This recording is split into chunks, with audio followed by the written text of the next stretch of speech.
안녕하십니까. 신의균의 국방TV 시큐리티 뉴스입니다. 자, 오늘도 아주 중요한 안보 소식 그리고 중동 상황 보겠는데요.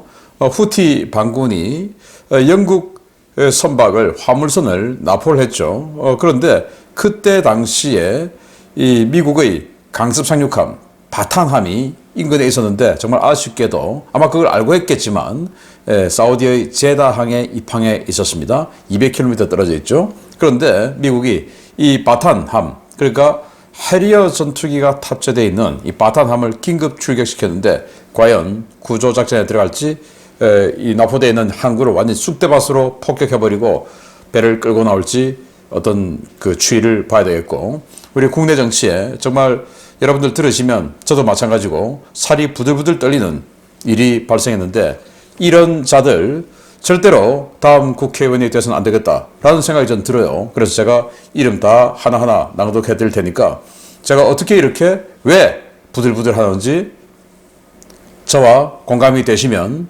나중에 대한민국 국민으로서 참정권을 행사해 주시면 어떨까라고 생각이 됩니다. 첫 번째입니다. 부들부들입니다. 국내 정치 관련된 이야기를 꺼내면 묻지마 공격을 하는 사람들이 있지만 에너지 안보와 국가 백년지 대계를 위해 반드시 다뤄야 하는 소식입니다. 사우디아라비아 원전 수주전과 전 세계적인 소형 원전 개발 경쟁이 일고 있는 상황에서 거대 야당이 원전 관련 예산을 전액 삭감했다는 소식입니다. 문자 그대로 국가의 미래에 대한 반국가적 예산 테러입니다. 거대 야당이 내년도 정부 예산안에서 원자력 산업과 관련된 예산들을 전액 삭감하는 만행을 저질러 해외 원전 수주와 미래 원전 기술 개발에 비상이 걸렸습니다. 국회 산업통상자원 중소벤처기업위원회는 11월 20일 더불어민주당 소속 이재정 위원장 주관하에 전체 회의를 열고 2024년 에너지 관련 예산안을 민주당 단독으로 의결 처리했습니다. 야당은 이날 혁신형 소형 모듈 원자로 ISMR 개발 사업 예산안 333억 원을 전액 삭감하고 원자력 생태계 지원을 위한 1112억 800만 원, 원전 첨단 제조기술 및 부품 장비 개발 60억 원, 원전 기자재 선금 보증보험 지원비 57억 8,500만 원, 소형 모듈 원전 제작지원센터 구축비용 1억 원은 물론 원전 수출을 위한 해외 수출 보증 예산 250억 원을 삭감했습니다. 국민의힘 의원들이 강력 반발하며 퇴장한 가운데 민주당 단독으로 진행된 이날 회의에서는 민주당 단독 처리로 무려 1,820억 원의 원전 관련 예산이 삭감되는데요. 민주당은 지난 정권 당시 천문학적인 혈세를 날리고 특정 카르텔의 배만 불려준 신재생에너지 관련 예산은 협의 없이 일방적으로 4,500억 원 증액했습니다. 이날 결정된 예산안은 예산결산특별위원회 종합심사를 거쳐 다음 달 1일 본회의에 상정될 예정인데요. 민주당이 다수당을 차지하고 있는 국회에서 여당이 이를 저지할 방법은 없어 사실상 예산안 통과가 확실시되는 상황입니다.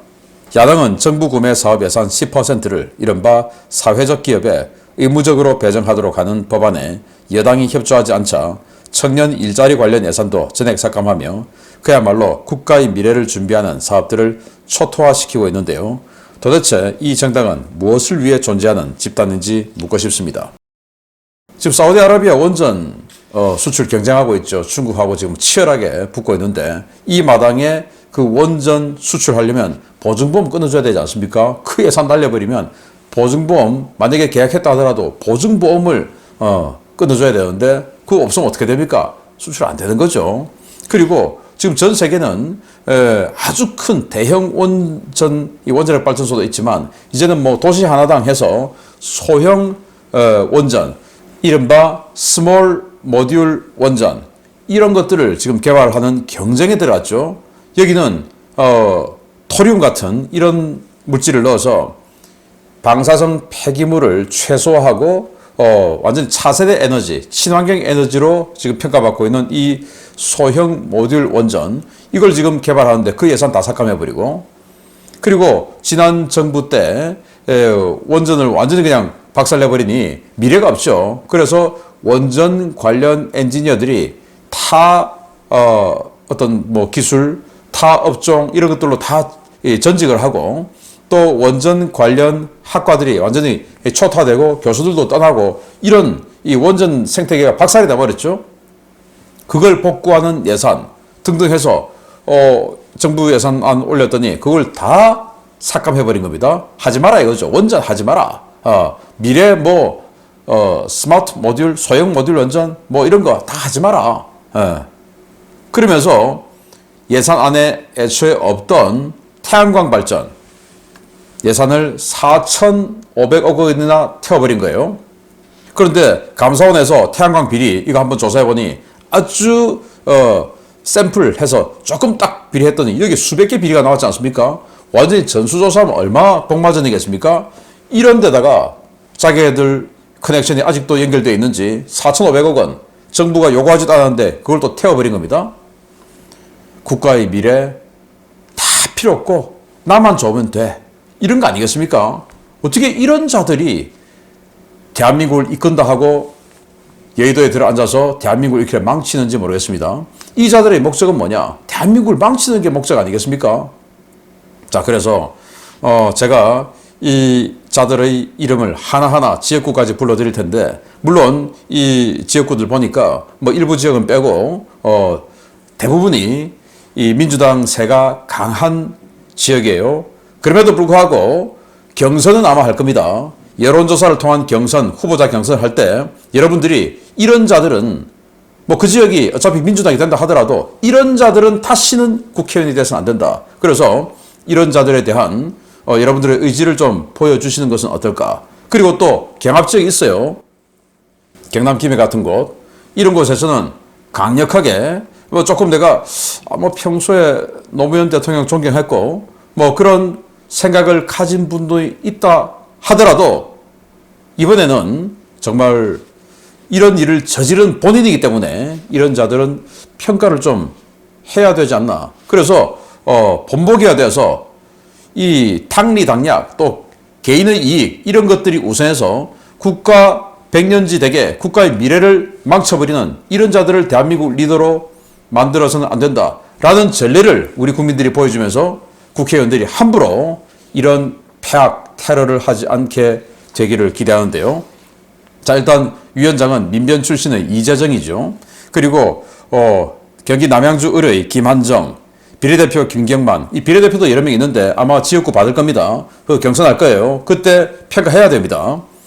노원병의 김성환, 남양주병의 김용민, 김해을의 김정호, 여수을의 김회재, 대전대덕의 박영순, 군산의 신영대, 비례대표 양이원영, 비례대표 이동주, 광주광역시 광산갑의 이용빈, 청주 서원 이장섭, 인천 연수을의 정일영, 마포을의 꼴도 보기 싫은 정청래, 고양병의 홍정민 이런 자들입니다.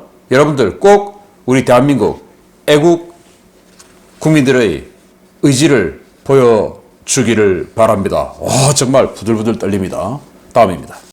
북한이 정찰위성 발사를 예고하고 나선 가운데 미국이 지난주 예고했던 대로 F-35C 스텔스 전투기를 탑재한 칼빈슨 항공모함 타격 전단을 부상에 입항시켰습니다.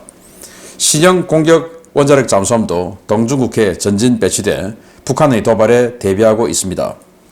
최근 서태평양에 전진 배치된 미 해군 제1항모 타격 전단이 11월 21일 오전 부산 해군작전기지에 입항했다고 해군본부가 밝혔습니다. 해군은 칼빈슨 항모 전단의 이번 부산 기항은 지난 7월 한미 핵협의그룹 회의와 이달 13일 한미 안보협의회의에서 한미 양측이 합의한 미 전략자산의 정례적 가시성 증진과 한미가 함께하는 확장 억제 공약 행동화 차원에서 이루어졌다고 밝혔습니다. 미국은 지난달에도 제7함대 전진 배치 항공모함인 로널드 레이건함을 부산에 보내 북한에 대한 전략적 억제 메시지를 보낸 바 있는데요. 이번에 부산에 들어온 칼빈슨 항모는 로널드 레이건보다 강력한 항공 전력을 갖추고 있습니다. 화염과 분노라는 표현이 오가며 한반도 정세가 최악으로 치닫던 2017년 이후 6년 만에 한반도로 돌아온 칼빈슨 항모에는 완전 편성된 F-35C 스텔스 전투기 1개 비행대가 배치되어 있는데요. 이들 부대는 일반 벙커버스터 폭탄은 물론 B-61-12 전술 핵폭탄도 투발할 수 있어 한반도 인근 해역 전개만으로도 전술핵 재배치 효과를 내는 강력한 전략 자산입니다. 미국은 이와 별개로 버지니아급 블락2 모델인 미주리와 LA급 공격 원잠 토피카도 동중국해 일대에 전진 배치했습니다. 지난 11월 15일부터 18일 사이 오키나와 화이트비치에 입항한 이들 잠수함은 재보급을 마친 뒤 곧바로 출항했는데요. 원래부터 7함대 소속인 토피카와 달리 미주리함은 하와이가 모항인 잠수함으로 이번에 7함대 지역에 증원 배치됐습니다. 미국의 이 같은 전력 전진 배치는 북한의 위성 발사 움직임에 대한 경고 메시지로 풀이되는데요. 이 같은 경고 메시지만 계속해서 날릴 것이 아니라 강력한 행동으로 북한의 도발 의지를 원천 말살하는 용단이 필요해 보입니다. 네, 지금 이제 칼빈슨 항모가 부산 해군작전사령부 기지에 들어오고 있는 모습이죠. 지금 여기 보시면 F-18 슈퍼넷 전투기들만 가득 보이는데 이 내부 경납고에 F-35C가 탑재되어 있습니다. 자, 이 칼빈슨 항모가 로널드 레이건과 교대해서, 로널드 레이건은 지금 이제 요코스카로 들어가서 수리하러 들어갔고, 그리고 이제 칼빈슨이 당분간 동북아시아 지역을 순찰할 예정인데요. 그런데 북한이 내일부터 12월 1일까지 정해놓고 정찰위성 로켓 발사하겠다 라는 거 아니겠습니까? 그 정찰위성 로켓은 정찰위성 발사하는 로켓도 있지만 또 ICBM일 수 있죠. 그걸 지금 발사하겠다고 한 그 전날 칼빈슨이 여기 들어왔습니다. 북한의 그동안의 패턴을 볼 때 항행금지 구역을 설정한 첫날 발사하는 패턴을 보였는데 아마 내일 발사할 가능성이 그러면 가장 높겠죠. 그리고 이제 기상 또 여러 가지 기술적인 문제 이런 것들 고려해서 이제 일정을 조절할 것 같은데 뭐 그러한 시기에 칼빈슨이 들어왔다라는 것은 북한에 대한 뭔가 메시지를 주고 싶은 건데 이 칼빈슨에는 F-35C 전투기가 탑재되어 있습니다. 이 F-35C 전투기는 스텔스 그리고 1100km의 작전 반경 그리고 내부 무장에 공대공 미사일 2발 플러스 전술 핵폭탄 B-61-12 0.3kton에서 50kton까지 폭발력을 자동으로 자유롭게 조절할 수 있고 그리고는 떨어뜨려서 지하시설에 들어가서 벙커버스터 그리고 지하에서 핵폭발 해서 지진으로 지하시설을 완전히 무너뜨려버리는 이런 핵폭탄을 2발을 장착을 하죠. 이런 것들이 지금 한 개의 비행대가 탑재돼서 왔으니 북한에게 주는 메시지가 너 잘못하면 죽는다 라는 메시지를 주려고 온 것 같은데 그리고 또 이 미주리항 이건 이제 버지니아급 공격 원잠인데요. 하와이가 모항이에요. 이 7함대 구역이 아니죠. 그런데도 여기 지금 왔습니다. 이 버지니아급 미주리함에는 12발의 토마호크가 탑재되어 있고 또 이 지역에 있는 토피카 LA급 잠수함도 12발의 토마호크가 탑재되어 있는 게 지금 작전하러 나갔어요. 여기는 증원 배치되어 있고 자 이런 식으로 지금 많은 강한 전력들이 이 남해에 배치가 됐는데 이렇게 무력 시위만 하지 말고 진짜로 한번 무력을 사용을 해서 북한이 두 번 다시 국제 질서를 어지럽히는 이런 일을 하지 못하도록 본보기를 한번 보여주기를 기대하는데요.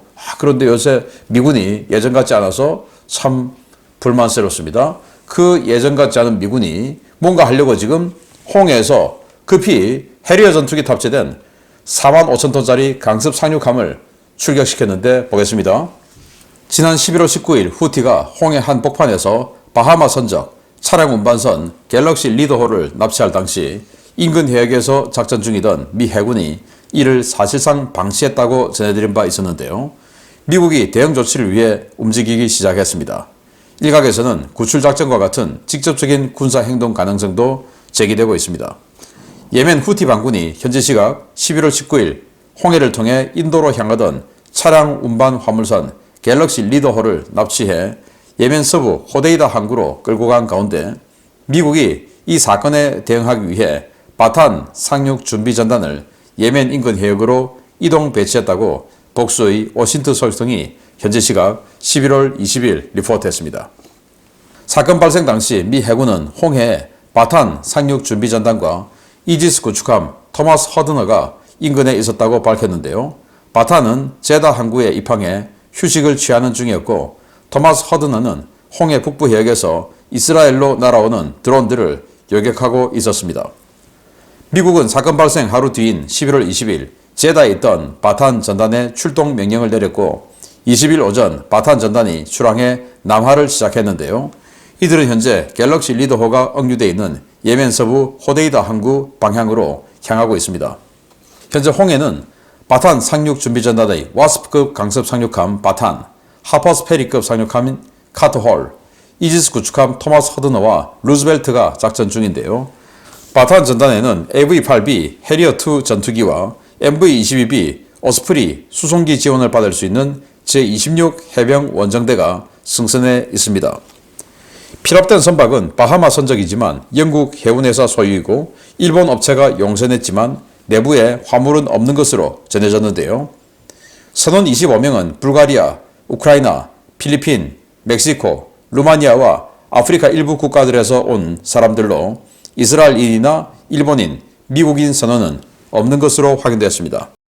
바탄 전단의 이동 배치에 대해 오신트 소식통들은 각기 다른 분석을 내놓고 있습니다.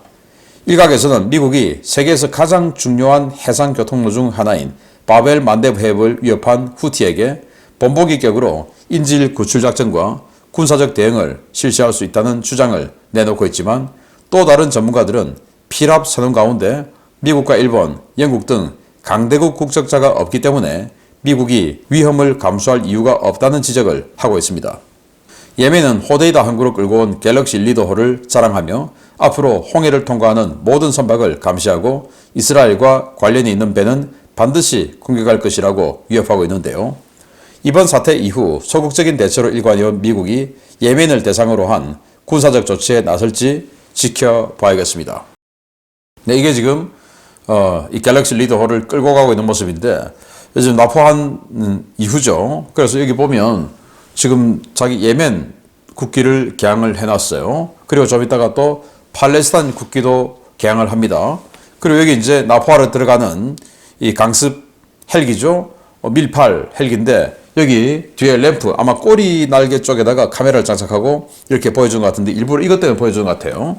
여기 이제 예멘 국기와 팔레스타인 국기를 그려놓았습니다. 램프 쪽에. 그리고는 가는데 영상 보시면서 제가 설명을 드리겠습니다. 이 밀8 헬기에 특수부대가 탑승을 하고 그 헬기가 이 배를 따라가면서 쭉 해서 이제 랜딩을 합니다. 그리고는 특수부대가 내리고 헬기는 이제 이함을 하고 그리고 특수부대가 함교부터 시작해서 선 내부까지 점거를 하는데 여기 보시다시피 로켓포드를 각각 하나, 두 개를 헬기에 장착을 했어요. 그래서 로켓포드에 80mm 로켓 장착되어 있었겠죠. 그래서 혹시나 만약에 선원들이 대항을 하면 화력 지원을 해주기 위해서 무장도 강력하게 하고 지금 출격을 한 겁니다. 자, 이렇게 이 선박을 점거하고 아래위로 다니면서 선박을 전부 이제 점거를 다 하고 여기 머리띠에 보면 알 아크사 홍수라고 적어놨어요. 그 말은 바로 10월 7일 하마스가 이스라엘을 침공하면서 정말 잔인한 이런 그 공격 작전을 했던 학살을 했던 바로 그 알 아크사 홍수 작전의 일환이다라고 하는 메시지를 주면서 이 팔레스타인기와 예멘기를 같이 개항하면서 끌고 간 겁니다. 자, 그때 이 바탄 상륙함은 이렇게 사우디아라비아의 홍해에 있는 무역항이죠. 제다항에 입항해 있었어요. 보시다시피 녹이 아주 질질 줄줄 흐르고 있는데 그만큼 이 바다에서 오랫동안 작전을 했고 그러다 보니 휴식하러 들어갔는데 아마 후티가 바탄이 휴식하러 들어가고 또 이 다른 이지스함은 시나이 반도 근처까지 가서 예멘 후티가 이스라엘 향해 쏘는 드론이나 미사일 등을 요격하는 그 작전을 하고 있었기 때문에 홍해가 비었다라는 것을 인지하고 이 작전을 한 것 같습니다. 자, 그런데 이 바탄 상륙함이 출격을 했고 여기에는 해리어 전투기가 탑재되어 있는데 이 호데이다 항이에요. 호데이다 항. 그리고 여기 제일 좁은 것이 21km밖에 안 돼요. 이 바다를 통해서 전 세계 모든 해상물동량 20%가 운행하는 이 바브엘 만데브 해협인데, 여기를 지금 이제 후티가 이런 식으로 통제를 협박을 하게 되면 우리나라 같은 경우도 유럽으로 수출입하는 모든 이 물동량이 이 해협을 통해서 다 가죠. 정말 큰일 난 겁니다. 세계의 경찰이라고 하는 미국이 경찰 행위를 포기하면 안 되죠. 그래서 여기에 비록 강대국 선언들은 없습니다만은 미국이 자신들의 그동안의 역할 잊지 말고 강력한 응징 그러면서 구출해 주기를 기대합니다. 그게 아니면 미국이 아닙니다. 근데 요즘 이 바이든 정부의 미국은 너무나 허약하고 너무나 겁이 많다라는 아쉬움이 있는데, 어쨌든 이렇게 강습 상륙전단이 출격했으니 뭔가 보여주기를 바랍니다. 또다시 가서 섀도우 복싱만 하고 마는 그런 미국이 아니기를 기대합니다. 마치겠습니다. 감사합니다.